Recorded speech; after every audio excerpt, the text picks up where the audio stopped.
नमस्कार अनि जोजलपा नेपाल भाषा एकाडेमीका निमित्त अनक मिडियाको प्रस्तुति र कीर्तिपुर नगरपालिकाद्वारा निर्मित रेडियो शिक्षा कार्यक्रमबाट म हरिबहादुर थापा यहाँहरूलाई हार्दिक स्वागत अभिवादन गर्दछु।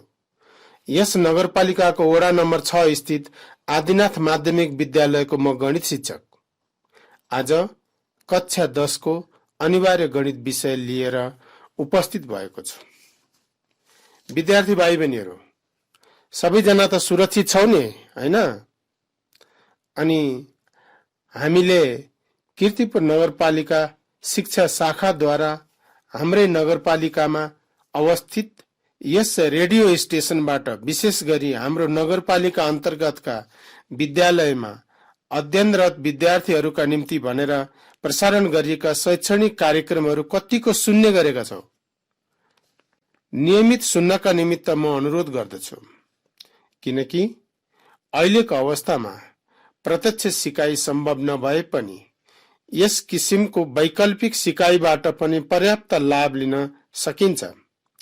गणित र विज्ञान जस्ता विषयहरूमा रेडियोबाट सिक्न अन्य विषयको जति सहज नभए पनि यसमा पनि ज्ञान बोध र केही हदसम्म प्रयोग तहसम्मका सिकाइहरूलाई सम्भव बनाउने कोसिस हाम्रो तर्फबाट भइरहेको छ। भाइ बहिनीहरू, हामी यो रेडियो प्रसारणको कार्यक्रमबाट अहिले हामी चौथो एकाइमा आइपुगेका छौं र आज हामी चौथो एकाइको मिश्र ह्रास अर्थात् कम्पाउन्ड डिप्रिसिएसनको बारेमा पढ्नेछौं। भाइ बहिनीहरू, मिश्र ह्रासमा जानुभन्दा अगाडि अघिल्लो हप्ताको जनसंख्या वृद्धि पपुलेसन ग्रोथ सम्बन्धी पाठको सर्ट रिभ्यू गर्नेछौं है। भाइ बहिनीहरू, जनसंख्या वृद्धि भनेको के हो भन्ने बारेमा अघिल्लो कक्षामा विस्तृत छलफल गरेको हुनाले पक्कै पनि यसको अवधारणा प्रष्ट भएकै होला भन्ने मलाई लाग्दछ। त्यसैले हामी एकपटक यसको सूत्रहरूतर्फ पुनरावृत्ति गरौं है। पपुलेसन ग्रोथमा खास गरी P T equal to P0 times 1 plus R upon 100 को पावर T सूत्रको प्रयोग हुन्छ भाइ बहिनीहरू। र बढेको जनसंख्या निकाल्नु परेमा पीटी माइनस P0 गर्न सकिन्छ अथवा P0 times 1 plus R by 100 को पावर T माइनस 1 लाई पनि प्रयोग गर्न सकिन्छ, जसमा P0 भन्नाले सुरुको समयको जनसंख्या, पीटी पछिको समयको जनसंख्या, R जनसंख्या वृद्धिको दर र टाइम चाहिँ T। भाइ बहिनीहरू, समस्या समाधान गर्ने क्रममा R र T त सजिलै चिनिन्छ। P0 र PT छुट्याउन कहिलेकाहीँ समस्या पर्न सक्छ। यसलाई कसरी सजिलै छुट्याउन सकिन्छ भन्ने बारेमा आइडिया ल्याउँ है त। भाइ बहिनीहरू, पपुलेसन ग्रोथको हिसाबहरूमा समय दिँदा सामान्यतया 3 प्रकारको समय दिएको हुन्छ, अर्थात् 3 प्रकारले समय दिएको हुन्छ। पहिलो प्रकारमा पहिले र अहिलेको समय। भाइ बहिनीहरू, यसमा कुन सुरुको समय हो र कुन पछिल्लो समय होला विचार गर त। ल ठिक छ, यसमा पहिलेको समय सुरुको समय हुन्छ, अहिलेको समय पछिको समय हुन्छ। त्यसैले पहिलाको जनसंख्या P0 र अहिलेको जनसंख्यालाई PT संकेत प्रयोग गर्नुपर्दछ। दोस्रो तरिकामा अहिले र पछिको समय भनिएको हुन्छ कहिलेकाहीँ। यसमा पनि कुन समय पहिले आउँछ होला अनि कुन समय पछि आउँछ होला? भाइ बहिनीहरू विचार गरौँ त। पक्कै पनि अहिलेको समय P0 र पछिको समय PT हुन्छ भाइ बहिनीहरू। यसमा पनि अर्को तरिकामा कहिलेकाहीँ दुईवटा विक्रम सम्वतहरूको प्रयोग गरेर प्रश्न निर्माण गरिएको हुन्छ। जस्तै विक्रम सम्वत 2075 र 2078 को जनसंख्या भनेर दिएमा यसमा पनि दुईवटा विक्रम सम्वतहरू मध्ये जुन सुरुमा आउँछ त्यसको जनसंख्या P0 र जुन पछि आउँछ त्यसको जनसंख्या PT हुन्छ। यहाँ 2075 र 2078 मध्ये 75 अगाडि आउने भएकोले 75 को जनसंख्या 2075 को जनसंख्या P0 र 2078 सालको जनसंख्या PT हुन्छ। भाइ बहिनीहरू, यसरी हामीले विभिन्न तरिकाले दिने P0 र PT लाई चिन्ने बारेमा छलफल गर्यौं। अब त यसबारे प्रष्ट भयो होला नि, हैन र? फेरि भाइ बहिनीहरू, ठिक यही तीनवटा तरिकाहरूबाट मिश्र रासका प्रश्नहरू पनि निर्माण गरिएको हुन्छ। त्यसैले मिश्र रास सम्बन्धी समस्याहरू हल गर्दा समय पहिचान गर्नलाई यी तरिकाहरूले त्यहाँ पनि सहयोग पुर्याउँछ। अब यति भइसकेपछि जनसंख्या सम्बन्धी यसअघि गर्न नसकेका हिसाबहरू पनि भाइ बहिनीहरूले सजिलै गर्न सक्नेछन् भन्ने मलाई लागेको छ। त्यसैले यो पाठका हिसाबहरू गरी आफ्ना विषय शिक्षकलाई अनुकूल समयमा देखाएर पृष्ठपोषण लिने र नबुझेका कुराहरू उहाँसँगै बसेर थप प्रष्ट हुन म सबै विद्यार्थी भाइ बहिनीहरूलाई अनुरोध गर्दछु। भाइ बहिनीहरू, अब हामी प्रसंग बदलौं, अर्थात अब हामी मिश्र रासको बारेमा कक्षालाई अगाडि बढाउँ है। भाइ बहिनीहरू, यसको लागि एउटा सन्दर्भ निर्माण गरौँ है त। जस्तो तिम्रो बुवाले बजार आउजाउ गर्न र आफ्नो काम गर्ने अफिस जान आउन सजिलो होस् भनेर एउटा नयाँ मोटरसाइकल 2 लाख रुपियाँमा हालसाल किन्नु भएछ। अब यसलाई केही वर्ष चलाएर पुनः बेच्न पर्दा तिम्रो बुवाले अहिले किनेको भन्दा धेरैमा बेच्न सक्नु होला वा अहिलेको भन्दा घटेर कम मूल्यमा बेच्नु पर्ला। ल विचार गर त। पक्कै पनि अहिलेको मूल्य भन्दा कम मूल्यमा बेच्नु पर्ला। यसैगरी मोटरसाइकल मात्र होइन, गाडी, कम्प्युटर, मोबाइल जस्ता खास गरी मेसिनरी सामानहरू किनेको मूल्य भन्दा कम मूल्यमा बेच्नु नै मूल्य ह्रास हो। अब भाइ बहिनीहरूलाई लाग्न सक्छ किन यस्तो भएको होला? भाइ बहिनीहरू, कुनै पनि मेसिनरी सामान नयाँ छँदा जति राम्ररी जुन क्षमतामा काम गर्दछ, पुरानो हुँदै गएपछि यसको क्षमतामा ह्रास आउँछ, अर्थात यसको काम गर्ने क्षमता घट्दै जान्छ, जसले गर्दा यसको मूल्यमा पनि ह्रास आउँछ। यस्तो मूल्य ह्रास 2 प्रकारको हुन्छ। पहिलो साधारण ह्रास अर्थात सिम्पल डिप्रिसिएसन। यो भनेको वर्षेनी समान रकमले सामानको मूल्य घट्नु हो। अर्थात वर्षेनी समान रकमले सामानको मूल्य घटाएर बेचिन्छ भने त्यो साधारण ह्रास हो। जस्तो तिम्रो बुवाले किनेको मोटरसाइकल हरेक वर्ष सुरु मूल्यको 5% कम गरेर 3 वर्षपछि बेच्न चाहनु भयो भने कतिमा बेच्नु पर्ला विचार गर त। यहाँ सुरु मूल्यको 5% भन्नाले 2 लाख रुपियाँको 5% भन्ने बुझ्नुपर्छ। अर्थात् यो भनेको 10,000 रुपियाँ हुन्छ भाइ बहिनीहरू। यहाँ वर्षको 5% को दरले 3 वर्षको घट्ने मूल्य 10,000 मल्टिप्लाई 3 गर्दा 10 तिया 30,000 हुन्छ।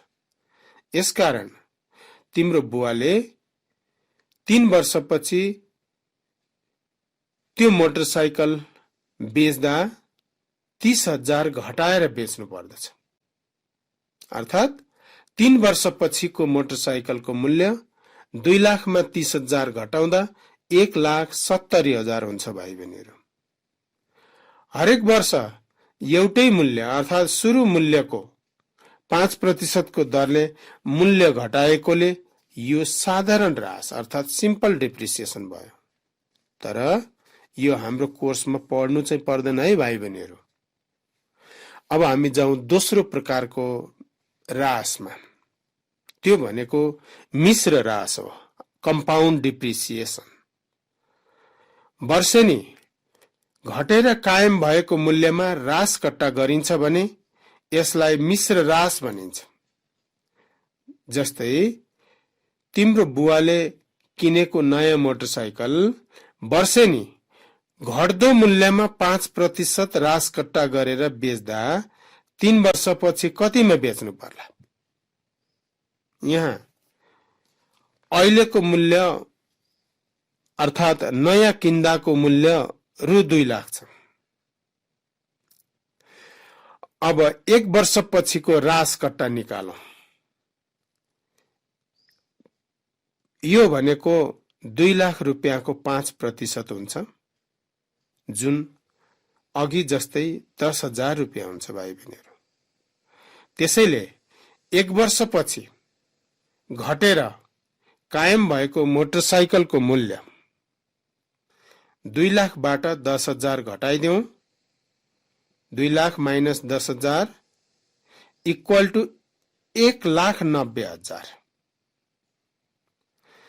अब भाइ बहिनीहरू त्यसरी नै दोस्रो वर्षको ह्रासकट्टा निकाल्दा हामी अब सुरुको मूल्यलाई आधार बनाउँदैनौं। पहिलो वर्षको अन्त्यमा मोटरसाइकलको मूल्य जति भएको थियो त्यही मूल्यलाई आधार बनाएर 5% हिसाब गर्छौं। यो भनेको 1,90,000 को 5% हुन्छ। यसको हिसाब गर्दा 9,500 रुपियाँ आउँछ भाइ बहिनीहरू।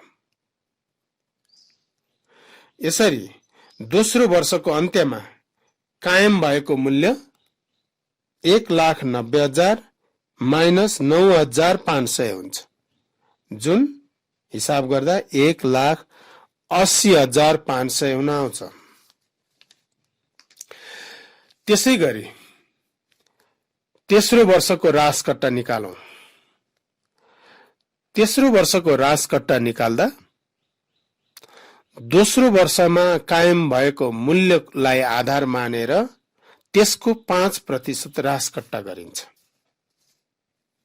त्यसैले यो मूल्य भनेको 1,80,500 को 5%, अर्थात् यो हिसाब गर्दा 9,025 रुपियाँ आउँदो रहेछ भाइ बहिनीहरू। त्यसैले तेस्रो वर्षको अन्त्यमा कायम भएको मूल्य निकाल्दा दोस्रो वर्षमा कायम भएको मूल्य 1,80,500 बाट तेस्रो वर्षको ह्रासकट्टा 9,025 रुपियाँ घटाउँदा यसको अन्तिम मूल्य 1,71,475 हुन्छ। यसरी तिम्रो बुवाले अहिले किनेको नयाँ मोटरसाइकल 3 वर्षपछि 5% साधारण ह्रासकट्टा गरेर बेच्नुभयो भने 1,70,000 मा बेच्नु पर्छ र 5% मिश्र रासकट्टा गरी बेच्नुभयो भने 1,71,475 मा बेच्नु पर्ने हुन्छ। अब भन त कसरी बेच्दा तिम्रो बुवालाई फाइदा हुन्छ अनि कति फाइदा हुन्छ र किन यसो भयो होला? एकैछिन विचार गर त। विचार गर्यौ त? ल सुन। हामीले 3 वर्षपछिको दुईवटा बिक्री मूल्यलाई तुलना गर्यौं भने साधारण रासकट्टामा 1,70,000 यसको कायम भएको मूल्य र मिश्र रासकट्टा अन्तर्गत कायम भएको मूल्य 1,71,475 लाई तुलना गर्दा साधारण रासकट्टा भन्दा मिश्र रासकट्टामा बेच्दा फाइदा हुने देखिन्छ। अब कति फाइदा भयो? दुईटा मूल्यहरूको अन्तरलाई तुलना गरौं। 1,71,475 र 1,70,000 को डिफरेन्स निकाल्दा 1,475 हुन्छ। यो नै फाइदा हो। अर्थात मिश्र रासकट्टाबाट बेच्दा तिम्रो बुवालाई 1,475 रुपियाँ फाइदा हुने देखिन्छ। किन यस्तो भयो होला? यो महत्त्वपूर्ण प्रश्न छ भाइ बहिनीहरू। किनकि साधारण रासकट्टामा रासकट्टाको आधार मूल्य सधैँ एउटै छ, अर्थात सुरुको मूल्यलाई आधार बनाइन्छ। तर मिश्र रासमा आधार मूल्य क्रमशः घट्दै गएको छ, जसले गर्दा रासकट्टाको रकम पनि घट्दै जान्छ। यही कारणले गर्दा साधारण रासकट्टा अन्तर्गत बेच्नुभन्दा मिश्र रासकट्टा गरेर बेच्नु तिम्रो बुवालाई फाइदा हुने देखिन्छ। भाइ बहिनीहरू, यति भइसकेपछि तिमीहरूलाई दुवै थरी रासको बारेमा त प्रश्न भयो नै होला। हामीले हाम्रो कोर्समा कम्पाउन्ड डिप्रिसिएसन मात्रै पढ्ने हो। पहिलो डिप्रिसिएसन अर्थात यो साधारण खालको डिप्रिसिएसन त केवल मैले कक्षामा डिप्रिसिएसन पढिरहेको बेलामा अर्को प्रकारको यस्तो डिप्रिसिएसन पनि हुन्छ है भन्ने कुरा बुझाउनको निमित्त प्रस्तुत गरेको है भाइ बहिनीहरू। भाइ बहिनीहरू, अब हामी मिश्र रासको सूत्र निर्माणको बारेमा छलफल गरौँ है।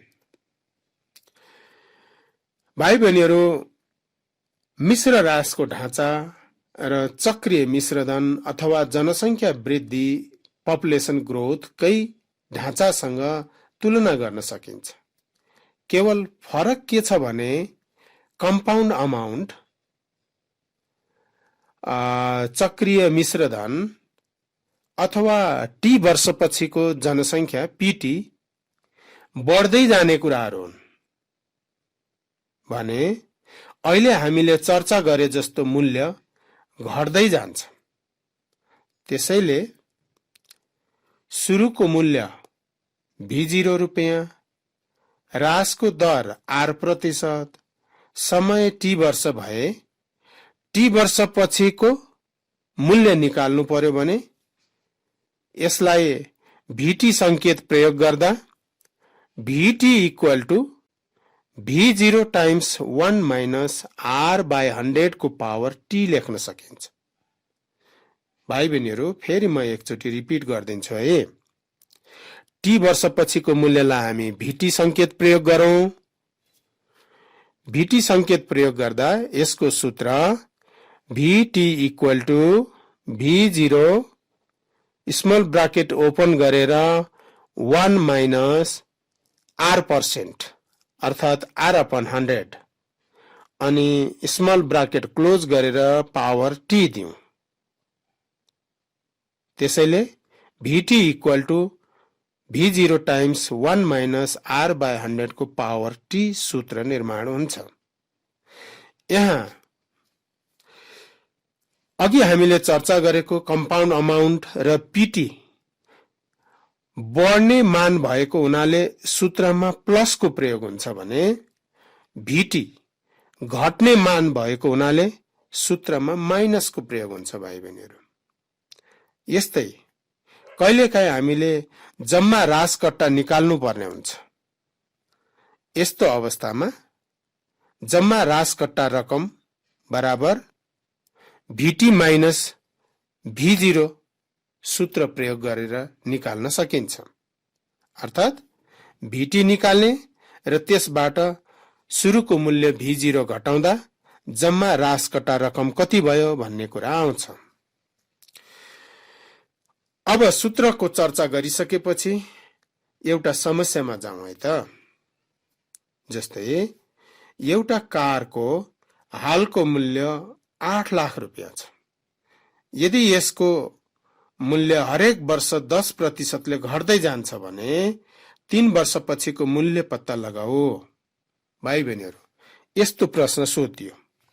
अब यसको समाधान कसरी गर्ने, यसबारे चर्चा गरौँ। भाइ बहिनीहरू, यसलाई हामी दुई तरिकाले गर्न सक्छौँ। एउटा त अघि हामीले चर्चा गरे जस्तै पहिलो वर्षको, दोस्रो वर्षको र तेस्रो वर्षको गरेर अलग अलग मूल्य निकालेर यसको अन्तिम मूल्य थाहा पाउन सक्छौँ। यसो गर्दा अलि बढी समय लिन्छ। अब हामीले सूत्र पनि जानिसकेको हुनाले सिधै सूत्रको प्रयोग गरेर यो समस्या समाधान गर्दा समयको पनि बचत हुने र समस्या पनि सजिलै समाधान गर्न सकिने हुन्छ। त्यसैले हामी छोटो विधितिर लागौं। भाइ बहिनीहरू, यो प्रश्नमा कारको हालको मूल्य 8 लाख रुपियाँ भनिएको छ, जुन हामीले प्रयोग गर्ने संकेत अनुसार V0 को मान हो। अर्थात् V0 = 8 लाख रुपियाँ भयो। यो प्रश्नमा 10% ले यसको मूल्य घट्दै जान्छ भनिएको छ। त्यसैले R = 10% भयो र 3 वर्षपछिको मूल्य पत्ता लगाउन भनेको छ।